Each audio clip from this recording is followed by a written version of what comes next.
అబ్బబ్బబ్బబ్బబ్బబ్బా! ఆ స్పీడు, ఆ జోరు చూస్తుంటే చంద్రబాబు సారేనా ఇట్లా సైకిల్ తొక్కుతున్నది అనిపిస్తది ఎవరికైనా. అరెరెరెరె! ఏం తొక్కుడు, ఏం ఉరుకుడు. చంద్రబాబు సారు సైకిల్ తొక్కుతుంటే ఎమ్మటి ఉరకలేక ఆఫీసర్లకే దమ్మొచ్చింది గానీ, చంద్రబాబు సారు అస్సలు అలసిపోలేదు. ఏజ్ 75 ఏండ్లు దాటినా పడుసు పిల్లగాని తీరుగా పరుగులు పెట్టిస్తున్నాడు సైకిల్‌ను. కొత్త సైకిలు, కొత్త బ్యాటరీ, కొత్త స్టైలు అదిరిందయ్యా చంద్రం అన్నట్టే ఉన్నది కదా సారు స్పీడ్ చూస్తుంటే. ఒక్కడు సినిమాలో మహేష్ బాబు సాహసం శ్వాసగా సాగిపో సోదరా అని పాడుకుంటా పోయినట్టే ఉన్నది కదా. ఎట్లాగూ పార్టీ గుర్తు సైకిలే కాబట్టి దానికి బ్యాటరీ కలిపితే ఇంకింత స్పీడ్గా పోవచ్చు అన్నట్టు అటు పార్టీని ఇటు సైకిల్ను జోరు మీద నడుపుతున్నాడు. 16 ఏళ్ల పిల్లగాడు కూడా ఇంత స్పీడ్గా సైకిల్ దొక్కడు కావచ్చు అన్నట్టు సాగిపోతున్నాడు. చంద్రాలు సార్ సొంత నియోజకవర్గం కుప్పాన్ని కాలుష్యం లేని ఏరియాగా తయారు చేయాలనే కంకణం కట్టుకున్నాడట. అందుకే అక్కడి జనానికి ఒక్కసారే 5,555 బ్యాటరీలతో నడిచే సైకిళ్లు పంచి చరిత్రలకెక్కిండు. అది గిన్నిస్ బుక్లో కూడా రికార్డ్ అయిందట. అగో ఆ సైకిల్ వంచే కార్యంలోనే గిట్ల జోరు పెంచిండు. పేదల సేవలో ప్రజావేదిక అనే సర్కార్ ప్రోగ్రాంల శివపురం అనే ఏరియా నుంచి ప్రజావేదిక దాకా సాగిన ర్యాలీలా రయ్య రయ్య సైకిల్ దొక్కి అందరినీ పరిశాన్ చేసిండు. 75 ఏళ్ళు దాటినా ఇంత ఫిట్గా గట్టిగా ఉండి సైకిల్ దొక్కిండు అంటే చంద్రాలు సార్ గ్రేట్ కదా. నా కడుపు నిండేదాకా అందరు ఉపాసం ఉండాలి అన్నాడట వెనకటెవలో. హాగో అట్లనే చేస్తున్నారట ఆంధ్రోలు. పోలవరం ప్రాజెక్ట్ పూర్తయ్యేదాకా మేడిగడ్డ బ్యారేజ్ బాగు చేయొద్దనే కుట్రలు వన్నుతున్నారట. ఏగలేక ఏరువడ్డా ఏపీ వాళ్ళ పోరు తప్పేటట్టులేదుగా మనకు. ఆంధ్ర నుంచి చంద్రాలు కుట్రలు చేస్తే సెంట్రల్ సర్కార్ చేతులు కలుపుతున్నదట.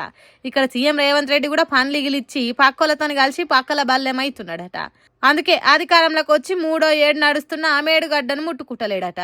మనింటోడే మందికి మర్మం చెప్పినట్టు తెలంగాణ ఆయువు తీసేతానికి ఆయుధాలు ఇచ్చినట్టు చేస్తున్నాడట.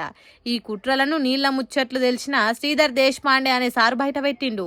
మేడిగడ్డ మీద అన్ని తీర్ల పరీక్షలు జరిపి రిపేర్ చేయాలని ఎన్డీఏసీఏ 2 ఏళ్ల కిందే చెప్పింది. అయినా ఎందుకు మన్ను తిన్న మంజరగున్న తీరుగా పన్నరు అనే డౌట్ మనం వచ్చి అంజనమేసి చూస్తే ధవళేశ్వరం బ్యారేజీ వికీపీడియా పేజీలో దొరికిందట అస్సలు గుట్టు.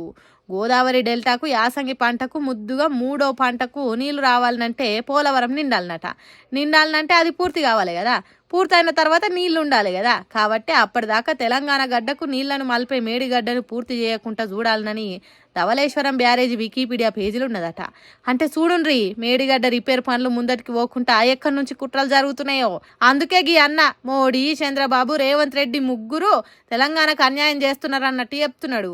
కాళేశ్వరం ప్రాజెక్టులో భాగమైనటువంటి మేడిగడ్డపై అటు కేంద్ర ప్రభుత్వము, ఇటు చంద్రబాబు నాయుడు, తెలంగాణ రాష్ట్రంలో ముఖ్యమంత్రి ఉన్నటువంటి రేవంత్ రెడ్డి, కాంగ్రెస్ ప్రభుత్వం కలిసి ఒక వ్యూహాత్మకమైన కుట్రకు తెరలేపిండ్రు. అసలు ఆ మేడిగడ్డ బరాజును దేశంలోని అత్యంత ప్రమాదకరమైనటువంటి లిస్టులో చేర్చి ఆంధ్రప్రదేశ్కి, ధవళేశ్వరానికి, పోలవరానికి రబీకి నీళ్లు కావాలనే ఉద్దేశంతో ఈ ప్రాజెక్ట్ని ఎండబెట్టే కుట్ర చేస్తున్నారు. ఇది తెలంగాణ ప్రజలు చాలా చాకచక్యంగా అర్థం చేసుకుంటున్న విషయము. ఎన్డీఎస్ఏ రిపోర్ట్ ఇచ్చి 2 సంవత్సరాలు గడిచిపోతుంది. ఇది 26వ నెల నడుస్తుంది. అయినా ఇప్పటి వరకు కూడా కేంద్ర ప్రభుత్వం కానీ ఇటు రాష్ట్ర ప్రభుత్వం కానీ రక్షణ చర్యలు చేపట్టలేదు. రక్షణ చర్యలు చేపట్టకపోగా ప్రాజెక్టును మరీ అత్యంత ప్రమాదకరమైనటువంటి లిస్టులో చేర్చి తెలంగాణ ప్రజల్ని ఒక గందరగోళానికి గురి చేసే కుట్ర చేస్తున్నారు. వాస్తవానికి ఇదే కేంద్ర ప్రభుత్వం నిన్న ప్రకటించినటువంటి 2026 ఆర్థిక సర్వేలో తెలంగాణలో కాళేశ్వరం ప్రాజెక్టు మిషన్ కాకతీయ ద్వారా దాదాపు 89 లక్షల ఎకరాలకు సాగునీరుకు వచ్చిందని చెప్పేసి ప్రకటించింది. మరి ఇదే ప్రభుత్వం కాళేశ్వరం ప్రాజెక్టులో ఉన్నటువంటి మేడిగడ్డ బరాజును ఆ విధంగా చేర్చినటువంటి ఆందోళనకరమైన పరిస్థితి. ప్రజలలో వాస్తవం గమనించాల్సిన విషయం ఏంటంటే ఆంధ్రప్రదేశ్ కింద ఉన్నటువంటి పోలవరానికి నీళ్లు పోవాలి, కింద ధవళేశ్వరానికి నీళ్లు పోవాలి. వాళ్ళకి రబీలో ఆయకట్టుకు నీళ్ళు అందాలంటే ఖచ్చితంగా మేడిగడ్డ కూలిపోవాలి, మేడిగడ్డ రిపేర్ చేయకుండా ఉంచాలనేది వాళ్ళ వ్యూహాత్మక లక్ష్యము.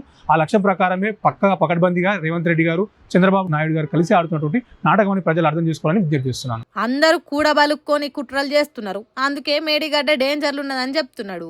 రిపేర్ చేయకుంటుండు, పోలవరం పూర్తయ్యేదాకా టైం పాస్ చేసుడు. మొత్తానికి ఆంధ్రోలకు 3 పంటలకు నీళ్లు వారేటట్టు చేస్తున్నారట. మరి ఇక్కడ మన తెలంగాణ పంటల గురించి కాంగ్రెస్ సర్కార్కు సోయి లేదు. కాబట్టి ఇప్పటికైనా తెలంగాణ జనం ఆలోచన చేసి సర్కార్ను నిలదీయాలి. లేకుంటే మన నీళ్లు పోయి ఆంధ్రాల వడ్డంక తిరిగి రావని అంటుర్రు బాగా తెలిసినోళ్ళు.